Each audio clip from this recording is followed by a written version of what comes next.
Hello friends, welcome to Tamil beauty world channel. இன்றைக்கி நம்மளோட channel பதிவில் எதை பற்றி பார்க்க போகிறோன்னா, வெயிலை சுற்றி முகம்லாம் பயங்கரமாக டேன் ஆயிடுச்சு, கருப்பாயிருச்சு. இதை எப்படா ரிமூவ் பண்ணுறதுன்னு கவலைப்படுறீங்களா? கவலையே படாதீங்க. உங்களுக்கான சூப்பரான 2 ஹோம் ரெமெடிஸ் கொண்டு வந்திருக்கேன். இது யூஸ் பண்ணுறது மூலமாக உங்கள் முகத்தில் உள்ள டேனெல்லாம் ஈஸியாக ரிமூவ் பண்ணி முகத்தை நல்ல பளபளன்னு க்ளோயிங்காக மாற்ற முடியும். வாங்க ரெமெடிக்குள்ளே போகலாம். ஃபஸ்ட்டு ஹோம் ரெமெடிக்கு என்னென்ன பொருள் வேணுன்றதை பார்த்துடலாமா? ஃபஸ்ட்டு ஒரு கொட்டி பவுல் எடுத்துக்கோங்க.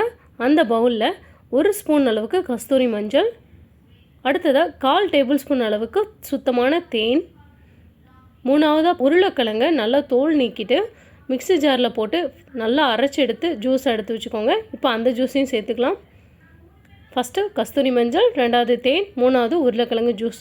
இது 3ஐயும் நல்லா மிக்ஸ் பண்ணி ஃபேஸில் அப்ளை பண்ணுற அளவுக்கான பதத்தில் நீங்கள் மிக்ஸ் பண்ணிக்கலாம். இப்போ இந்த ஃபேஸ் பேக்கை உங்களோட முகம் மற்றும் கழுத்தில் அப்ளை பண்ணிக்கோங்க. அப்ளை பண்ணி கம்ப்ளீட்டாக 20 நிமிஷம் அப்படியே விட்டுருங்க.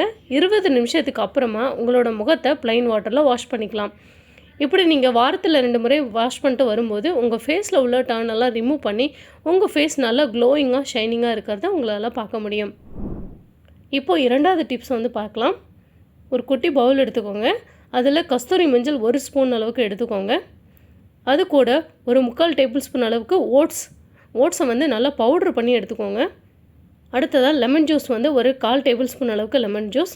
அடுத்ததாக தயிர். இது எல்லாத்தையும் மிக்ஸ் பண்ணுறதுக்கு தேவையான அளவு. இப்போது நான் சொன்ன இந்த 4 இன்க்ரீடியன்ஸையும் நல்லா மிக்ஸ் பண்ணிவிட்டு உங்களோட முகத்தில் அப்ளை பண்ணி அப்படியே 20 நிமிஷம் வரைக்கும் அப்படியே விட்டுருங்க. 20 நிமிஷத்துக்கு அப்புறமா உங்களோட ஃபேஸை ப்ளைன் வாட்டரில் லைட்டாக ஒரு நிமிஷம் வரைக்கும் மசாஜ் பண்ணிவிட்டு நீங்கள் வாஷ் பண்ணிக்கலாம். இதை வாரத்தில் 2 முறை பயன்படுத்திட்டு வரும்போது உங்களோட ஃபேஸில் நல்ல சேஞ்சஸ் தெரியும். டர்ன்லாம் ரிமூவ் ஆகி உங்களோட ஃபேஸ் நல்ல பளபளன்னு ஷைனிங்காக இருக்கிறத உங்களால் பார்க்க முடியும். குறிப்பாக இந்த ஃபேஸ் பேக் அப்ளை பண்ணி முடித்து காஞ்சதுக்கு அப்புறமா ப்ளைன் வாட்டரில் தான் வாஷ் பண்ணணும். சோப்பு யூஸ் பண்ணி வாஷ் பண்ணக்கூடாதுங்க. ஏன்னா சோப்பு யூஸ் பண்ணி வாஷ் பண்ணும்போது நம்ம போட்ட ஃபேஸ் பேக் வேஸ்ட் ஆகிடும்.